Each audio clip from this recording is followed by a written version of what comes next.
본문은 한 부자 청년 이야기입니다.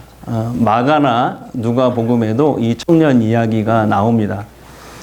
그는 부자요 관리라고 나와요. 즉 이 사람은 부와 권력을 가진 성공한 청년입니다. 그는 예수님께 찾아와서 이렇게 물었어요. 선생님, 제가 영생을 얻으려면 어떤 선한 일을 해야 합니까? 여러분, 예수님을 찾아오는 사람들은 주로 자신의 갈급한 문제를 해결받기 위해 오잖아요. 하지만 이 청년은 다른 차원의 문제를 가지고 지금 예수님께 온 거예요. 주님은 이 청년의 질문에 네가 영생을 얻으려면 계명을 지켜라 라고 대답하십니다. 그 말을 듣고 청년은 다시 물어요. 선생님, 그건 제가 다 지켰습니다. 다른 복음서에는 어릴 때부터 다 지켰습니다. 그런데 아직 무엇이 부족한가요? 그러니까 이 청년은 자기의 인생에서 무엇을 더 해야 하는지를 고민했던 것이죠. 그런데 이 청년은 부와 권력, 젊음, 종교적 성취까지 다 이루었음에도 불구하고 왜 예수님을 찾아왔을까요? 채워지지 않는 공허함이 있었기 때문입니다. 예수님은 그 청년의 마음을 이미 꿰뚫고 계셨던 것이죠. 그래서 청년에게 결정적인 한마디를 하십니다. 그게 21절입니다. 다 같이 보겠습니다.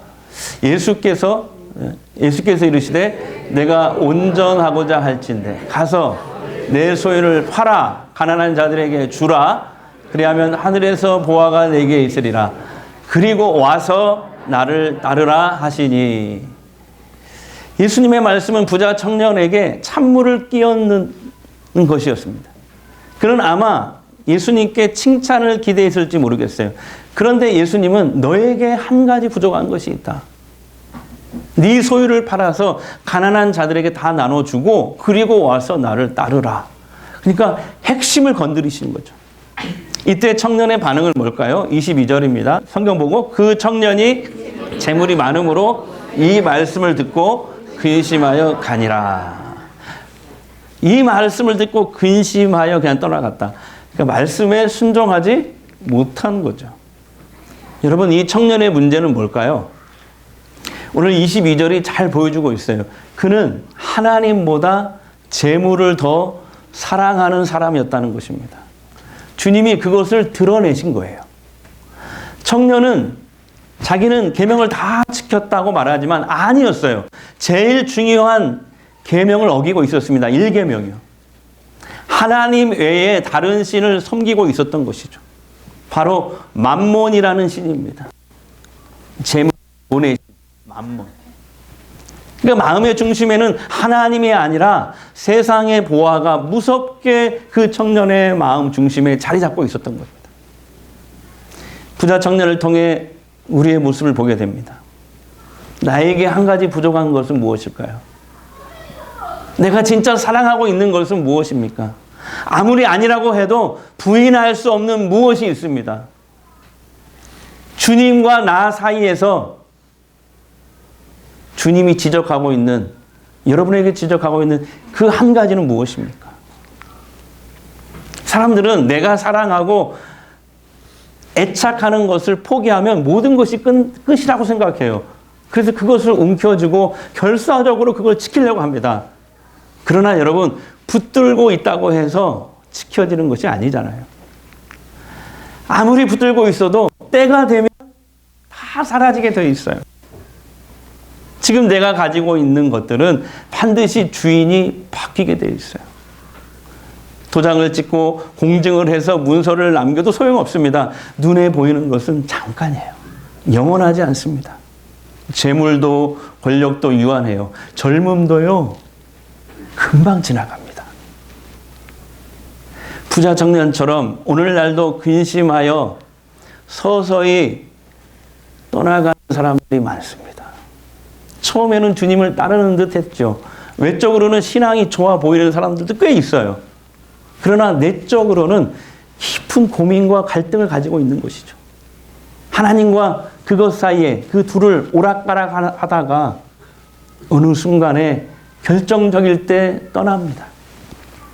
하나님 나라의 가치를 제대로 모르기 때문에 그래요. 주님은 오늘 우리들에게도 양보할 수 없는 한 가지를 요구하십니다. 여러분은 아시죠? 그게 뭔지? 여러분에게는 그 한 가지가 무엇입니까? 2주 전에 나온 화제의 신간이에요. 이건 이 책인데요. 김미경의 딥마인드라는 책입니다. 신앙서적이 아니고 일반 서적이에요. 저자 김미경 씨는 TV에도 자주 나왔죠. 아마 60대까지는 다 아실 거예요. 이분이 누군지. 굉장히 유명한 분이잖아요. 어르신들은 잘 모를 수 있는데 자기 개발 분야의 최고 강사입니다. 그리고 현재 구독자 180만을 보유한 유튜브 크리에이터입니다. 수많은 베스트셀러 책을 출간해서 성공한 저자이기도 합니다. 그러니까 이분이 코로나 때 투잡, 쓰리잡 이 성공 사례들을 막 계속 얘기를 했고 경제적 부를 얻기 위해서 어떻게 해야 될 것인가. 그래서 뭐 새벽 4시 반부터 일어나서 하루를 시작해라 막 이런 강의를 했잖아요. TV에 자주 나왔잖아요. 이런 경제적 부 강의로 유명한 이런 분입니다. 그런데 갑자기 이 책을 낸 거거든요. 2주 전에. 그래서 제가 지난주 이 책을 사서 읽어보니까 하나님이란 단어가 없어서 그렇지 김미경의 전도서라는 느낌을 받았어요. 이 책을 보면서. 솔로몬이 자기가 부귀영화를 다 누리고 그 끝에 그 허무함과 절망 속에서 쓴 책이 반성하며 쓴 책이 전도서잖아요. 하나님이란 단어, 예수님이란 단어가 없어서 그렇지 전도서예요. 전도서 완전. 김미경의 전도서. 그래서 이 책에서 딥마인드라는 단어가 많이 나오는데 여러분 이 책을 읽어보시는 분들은 금방 아실 거예요. 이 딥마인드라는 말이 하나님이라는 것을. 예. 일반 서적이기 때문에 하나님이라는 단어를 쓰지 않아서 그렇지 딥마인드라는 단어는 하나님이십니다. 그러니까 대한민국 최고의 자기개발 전문가 김미경이 성공의 끝에서 만난 그 절망을 통해서 깨달은 인생의 본질과 그 해답 그것이 뭐냐? 그건 마음의 중심을 딥마인드라는 새로운 엔진으로 갈아 끼우는 것이다. 그게 이 책의 결론이에요. 여러분 딥마인드는 뭐라고요? 하나님이었어요. 그래서 이 책을 출간하고 어느 기독교 출판사 갓피플 TV라고 유명한 그런 곳인데요. 그녀가 인터뷰하는 걸 봤어요. 지난 써있지 않는 이제 뒷얘기들을 하는 거죠. 솔직하게 하나님 얘기도 하면서 이분 아버지가 장로님이시고 어머니가 권사님이셨어요. 그러니까 그녀는 모태신앙이었어요. 딸이 넷인데 언니도 목사님이에요. 대전에서 목회하시는. 하지만 그녀는 이 김미경 씨는 그동안 신앙을 거부하며 살았어요. 엄마나 언니가 자기를 위해서 기도한다고 하면 내가 알아서 잘 살 테니까 기도하지 마! 이랬대요. 어느 날 엄마가 돌아가실 때 이 김미경 씨에게 이런 유언을 남겼대요. 사랑하는 딸아, 한 가지만 알아라. 네가 누군지를 알고 살아야 된다. 너는 정말 위대한 하나님의 자녀라는 것을 잊지 마라. 하지만 그녀는 그 후에도 계속해서 하나님을 떠나서 나름대로 30년간 그렇게 30, 40대 그 젊을 때 승승장구하며 오늘 본문에 나오는 부자 청년처럼 소위 성공을 맛봅니다.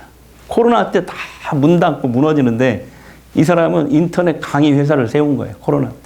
직원이 7명으로 시작했는데 3년 만에 100명까지 늘어나는 큰 인터넷 강의 회사로 성장합니다.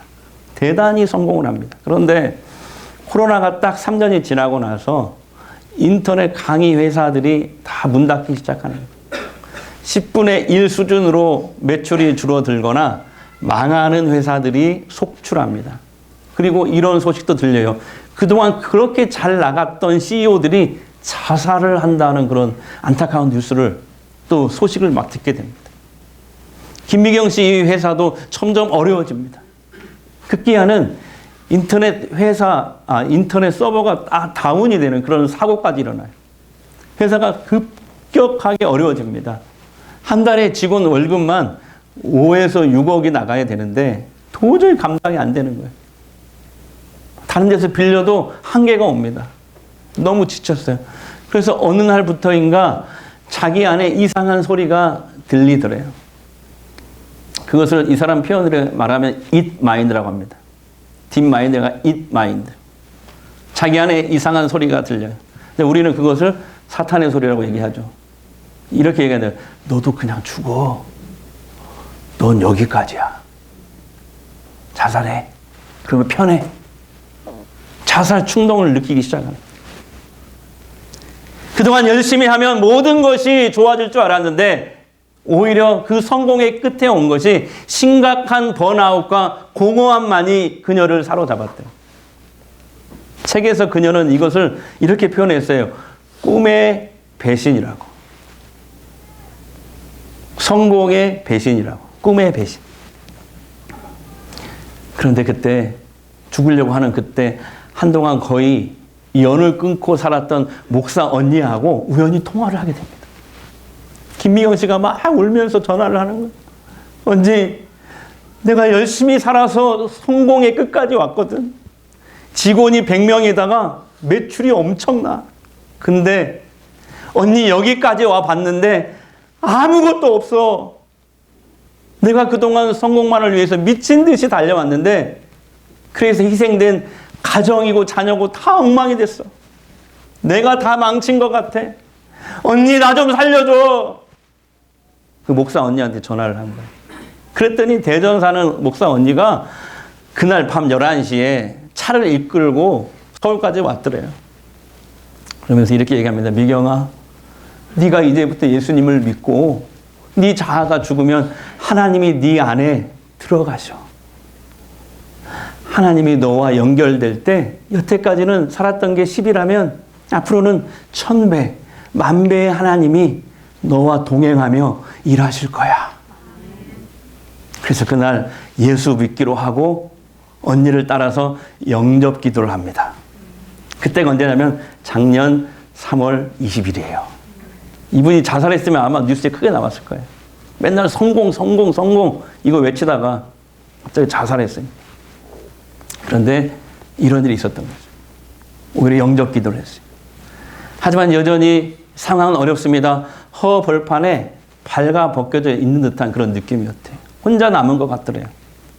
그래도 언니가 가르쳐준 대로 기도하고 아침에 또 말씀을 이렇게 묵상하고 그것을 노트에 기록하고 이렇게 하는 중에 주님이 자기를 찾아오셨더래요. 신비한 경험을 합니다. 그러면서 이분이 울면서 얘기하는데 주님이 따뜻하게 자기에게 옷을 입혀주시더래요. 그 체험을 한 거예요. 그러면서 미경아, 너는 내 딸이야. 이제 열심히 막 살지 말고 잘 살아야 돼. 막 사는 것과 잘 사는 것은 다른 거야. 내 밖에 있으면 막 사는 거야. 근데 내 안에 있으면 잘 사는 거야. 그날 그 주님의 음성을 듣고 얼마나 울었는지 모른다고 합니다. 그렇게 주님을 인격적으로 그날 경험하게 된 거죠. 현재 회사는 30명만 남기고 그 다른 직원들한테 잘 설명을 하고 정리를 했대요. 그녀는 그동안 성공만을 향해서 달려왔던 인생에서 주님을 만나서 이제 하나님과 다시 동행하는 인생으로 바뀌게 되었다고. 그래서 아침마다 하는 게 3시간씩 기도하고 주님과 대화한 거 전부 다 노트에 기록한대요. 3시간. 그리고 기상하자마자 하나님의 사랑하는 딸 미경이 재롱 보세요 하면서 막 춤춘대요. 혼자. 그런 얘기를 하더라고요. 본문의 부자 청년은 영생에 대한 질문을 가지고 예수님께 나아갔지만 소유를 팔아 가난한 자들에게 다 나눠주고 나를 따르라는 주의 말씀에 근심하여 돌아갔는데 그 이유는 하나님보다 재물을 더 사랑하였기 때문입니다. 예수님은 영생의 길을 묻는 그 부자 청년을 정말 도와주고 싶었어요. 왜냐하면 똑같은 얘기가 마가복음에도 있다고 했잖아요. 이 마가복음에 보면 이렇게 나와요. 그 청년을 바라보시면서 예수님이 그를 보시고 사랑했다. 이렇게 나오거든요. 그래서 주님은 그 청년을 진정한 영생의 길로 가는 길을 가르쳐주고 영생의 길로 인도하고 싶으셨던 것입니다. 그래서 모든 재산을 팔고 나눠라. 그리고 와서 나를 따르라는 말씀이 그에게는 위협적으로 들렸을지 모르지만 주께서 부자 청년의 문제의 핵심을 드러내고 영생의 길로 인도하시기 위한 사랑의 음성이었던 것입니다. 마치 이런 거예요. 의사가 죽을 위기에 처해 있는 환자를 살리기 위해서 배를 가르고 무자비하지만 배를 가르고 메스로 과감하게 그 종양을 잘라내는 것과 같은 거예요. 이 청년에게는 그것이 필요했던 것이죠. 그러나 그는 결정적인 순간에 주의 말씀을 거부해 버렸어요. 순종하지 못했어요. 많은 걸 가졌지만 가장 소중한 영생, 구원을 잃어버린 것이죠. 왜냐하면 자신이 만든 이 재물이라는 거대한 울타리 안에 갇혔기 때문입니다. 여러분, 영생은요, 그리스도를 따를 때 그리스도께서 주십니다. 여러분, 그리스도를 믿고 따를 준비가 되어 있으신가요? 지금 주님과 여러분의 관계에서 뭐가 가장 큰 걸림돌이신가요? 부자 청년에게는 재물이 걸렸습니다. 그래서 주님은 마태복음 6장 24절에 보면 이렇게 얘기한 적이 있어요. 다 같이요. 한 사람이 두 주인을 섬기지 못할 것이. 혹 이를 미워하고 저를 사랑하거나 혹 이를 중히 여기고 저를 경히 여김이라. 너희가 하나님과 재물을 겸하여 섬기지 못하느니라 라고 말씀하셨어요. 그러니까 주님은 이전부터 하나님과 대적할 수 있는 가장 강력한 힘이 재물이라고 보신 거예요. 나는 부자가 아니기 때문에 나는 해당 사항이 없어 라고 얘기할 수 있을지는 모르겠어요. 그러나 부의 문제는 우리 모두와 연결되어 있습니다. 물질의 문제는 우리 신앙에 결정적인 영향을 미쳐요. 하나님 나라는 보이지 않습니다. 그러나 우리는 돈의 힘을 온몸으로 느끼며 살고 있잖아요. 만물의 힘은요, 먼 미래가 아니라 지금 당장 행복하게 해주겠다고 약속을 해요. 돈이 주는 즐거움은요, 그 액수만큼입니다. 기도 응답보다 더 빨라요. 하나님의 응답은 보십시오. 항상 우리의 생각보다 더 느리잖아요. 그러나 눈에 보이는 세계가 전부였다면 당연히 물질이 신이고 돈이 종교가 될 것입니다. 돈의 권세가 엄청나니까요. 그래서 여러분, 미래에 하나님이 우리에게 주실 그 영생, 구원에 대한 소망을 우리가, 구원의 완성에 대한 그 소망을 우리가 붙들지 않으면 현재 군림하는 신인 돈의 힘에 무릎을 꿇을 수밖에 없는 것이죠. 물질은요, 우리를 착각하게 만듭니다. 돈은요, 가지면 가질수록 만족하는 게 아니라 더 가지려고 집착하게 됩니다. 디모데전서 6장 10절 성경이 이렇게 경고하고 있습니다. 디모데전서 6장 10절 다 같이요. 돈을 사랑함이 일만 악의 뿌리가 되나니 이것을 탐내는 자들은 미혹을 받아 믿음에서 떠나 많은 근심으로써 자기를 찔렀도다. 아멘. 지금 세상에 보십시오. 돈으로 일어난 비극이 훨씬 많습니다. 예전에 부부들이 이혼하는 것은 성격 차이다 이렇게 했는데 요즘에는 98%가 돈 때문이래요. 이혼하는 이유가. 가족, 친구 간에도 갈라지게 돼요. 돈 때문에 심지어 사람도 죽입니다. 그래서 여러분, 진짜 그리스도인이라면 우리는 돈과 적절한 거리두기를 해야 돼요. 그렇지 않으면요, 우리의 영혼이 한순간에 망가집니다. 돈 때문에 영생을 잃어버리고 하나님 나라를 우리도 잃어버릴 수 있어요. 돈보다 하나님을 더 가까이 하셔야 됩니다. 자, 옆 사람에게 돈보다 하나님을 더 가까이 하셔야 됩니다. 그리고 성경은요, 예수 그리스도를 만난 회심의 분명한 증거를 이렇게 얘기합니다. 하나님께만 소망을 두고 물질에 소망을 두는 게 아니라 하나님께만 소망을 두고 자신의 재물은 오히려 낮은 곳으로 흘려보내는 것이다. 이렇게 얘기합니다. 자, 디모데전서 6장 17절 19절 다 같이 읽습니다. 내가 이 세대에서 부한 자들을 명하여 마음을 높이지 말고 정함이 없는 재물에 소망을 두지 말고 오직 우리에게 모든 것을 후히 주사 누리게 하시는 하나님께 두며 선을 행하고 선한 사업을 많이 하고 나누어 주기를 좋아하며 너거로운 자가 되게 하라. 이것이 장래에 자기를 위하여 좋은 터를 쌓아 참된 생명을 취하는 것이니라. 아멘. 하나님의 퍼즐이라는 책에 나온 이야기인데요. 한 70년 전 미국에서 있었던 얘기입니다. 미국 텍사스에서 석유 사업으로 갑자기 떼부자가 된 세 친구가 있었습니다. 그 사람 이름이 뉴턴, 워더포드, 그 다음에 프린스턴이라는 이 세 친구인데, 이들은 텍사스에서 석유 산업으로 호황을 누리고 억만장자가 됩니다. 어느 날 이들은 이제 전세기를 타고 텍사스에서 뉴욕으로 놀러 갑니다. 전세기로. 이 세 사람은 당시 미국 대통령이나 국빈자들만 묵을 수 있다는 뉴욕의 엠베스터 호텔, 그 호텔의 29층 전체를 다 대여합니다. 프론트에 키를 맡긴 첫날, 이들은 설레는 마음으로 뉴욕 시내를 돌아다닙니다. 돈을 마음껏 막 씁니다. 그리고 시간 가는 줄 모르고 한밤중이 되도록 술을 마십니다. 취해서 비틀거리며 이제 호텔에 밤늦게 돌아옵니다. 그런데 갑자기 엘리베이터 고장 난 거예요. 70년 전입니다. 29층까지 어쩔 수 없이 이제 올라갈 수밖에 없는 거죠. 술이 취한 채 너무 힘든 이런 몸 상태에서 2시간 반 만에 겨우 29층까지 죽을 힘에 다해 이제 올라갑니다. 그래서 방 문 앞에까지 도착을 했는데 앞불사. 가장 중요한 한 가지를 깜빡 잊어버린 거예요. 그게 뭐예요? 프론트에서 방 열쇠를 받지 않고 그냥 올라온 겁니다. 그래서 이 세 명이 다시 29층을 내려서 프론트까지 가려고 생각하니까 정신이 아찔한 거예요. 그때 마침 구세주가 등장합니다. 청소하는 아주머니였습니다. 아주머니 손에는 뭐가 들려 있어요? 마스터 키가 있었던 거죠.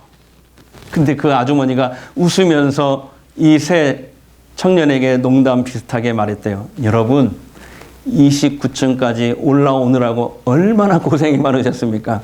여러분을 환영합니다. 그러나 이 마스터 키가 없으면 여러분은 방에 들어갈 수 없습니다.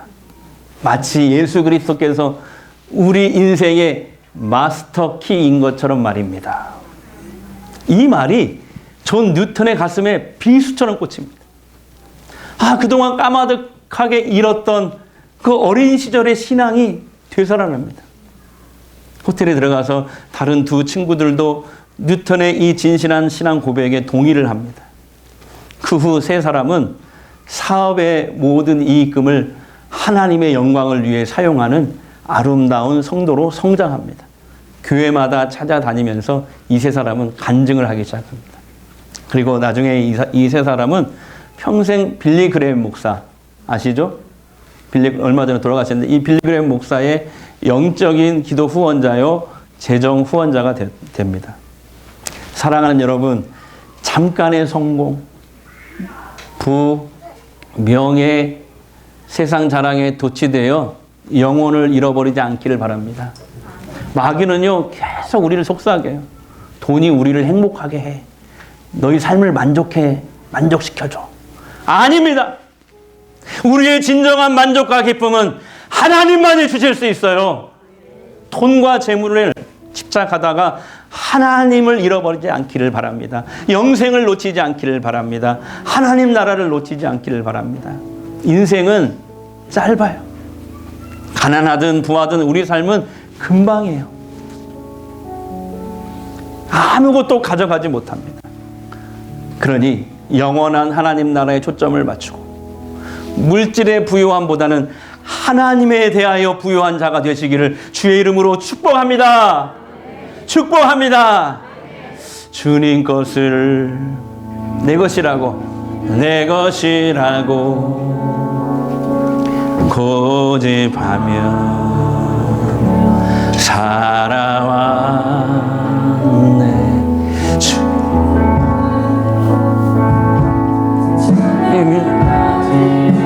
잘 넘겨주세요. 주님 것을 내 것. 다시요. 주님 것을 내 것이라고 고집하며 살아왔네.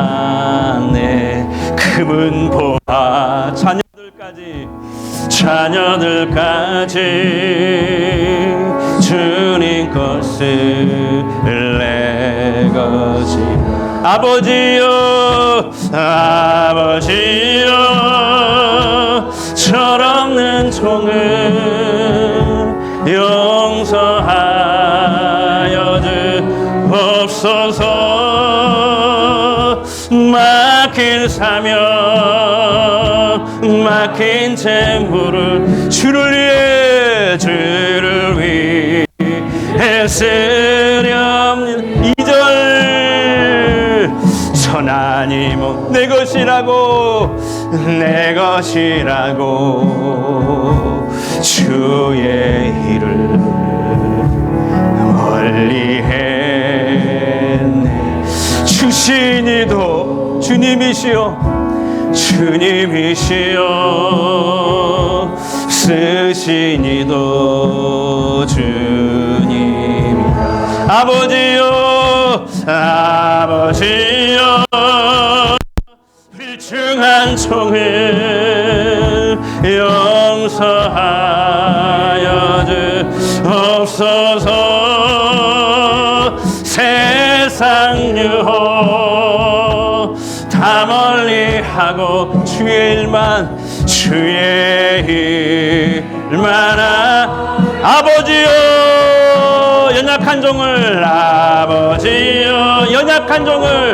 연약한 종을 용서하여 주옵소서. 아멘. 주님 명령 순종하면서 주를 위해 살렵니다. 이 시간에 우리 한번 통성으로 기도하는데요, 예수님께서는 부자 청년을 정말 도와주고 싶으셨어요. 주님은 그에게 진정한 영생의 길을 가르쳐주고 영생의 길로 인도하고 싶으셨어요.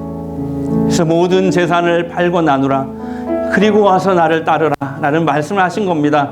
그 청년의 마음속 중심에는 하나님이 아니라 재물이 자리 잡고 있었던 걸 우리 주님이 꿰뚫고 계셨으니까요. 청년에게는 그 문제를 해결해야 했으니까요. 그러나 결정적인 순간에 그 마음에 예수님을 통해 드러났습니다. 그 청년은 주님을 따르고 영생을 얻는 길을 포기했어요. 그는 많은 걸 가졌지만 가장 중요한 영생, 구원, 천국을 잃어버렸습니다. 자신이 만든 재산이라는 거대한 울타리에 갇혔기 때문입니다.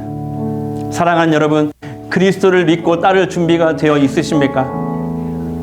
혹시 주님과의 관계에서 여러분은 아시죠? 무엇이 가장 큰 걸림돌이십니까? 여러분은 알고 계시잖아요. 주님은 한 사람이 두 주인을 섬길 수 없다고 말씀하셨습니다. 하나님, 그게 무엇이든지 간에 그걸 하나님과 하나님 말씀 아래에 복종시킬 수 있도록 성령님 나를 도와주시옵소서. 이 시간 우리 통성으로 한번 기도하겠습니다. 우리 아버지 하나님 감사합니다. 주님께서 저희들을 사랑하시고 인도해 주시니 감사합니다. 주님 도와주시옵소서. 우리 주님 도와주시옵소서.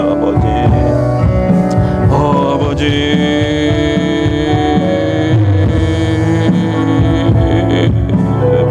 주여 아버지 하나님 역사해 주시고 우리 아버지 하나님 도와주시옵소서. 우리 아버지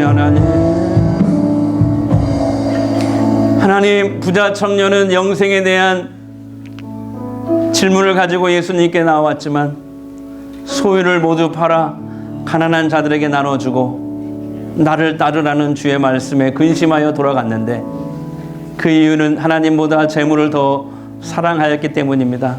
영생은 그리스도를 따를 때 그리스도께서 주십니다. 영생을 얻고 예수님을 따르는 일에는 대가 지불을 요구합니다. 하나님 나라는 보이지 않습니다. 그러나 돈이 지배하는 세상은 매일 구체적으로 경험합니다. 그래서 우리가 미래에 하나님이 우리에게 주실 영생에 대한 소망으로 재물이 우리의 인생을 행복하게 하고 진정으로 만족하게 한다는 이 마귀의 속임수에 넘어가지 않게 하옵소서. 우리의 진정한 만족과 기쁨은 오직 하나님만 주실 수 있음을 믿고 고백하게 하옵소서. 돈과 재물에 집착하다가 하나님 나라를 잃어버리지 않게 하옵소서. 하나님, 물질의 부유함보다는 하나님에 대하여 부유한 자로 살아가게 하옵소서. 이제 치유기도 하겠습니다. 아픈 곳에 손을 대십시오. 또는 두 손을 가슴에 얹으십시오. 이 시간 주님이 원하시면요, 어떤 질병이라도 치유가 일어난 줄 믿습니다. 주님, 아픈 내 몸과 마음을 만져 주옵소서. 회복시켜 주시옵소서. 성령의 기름을 발라 주시옵소서. 하나님의 살아계심을 보게 하옵소서. 내가 나사렛 예수 이름을 명하노니 병만은 물러갈지어다, 악령은 떠나갈지어다.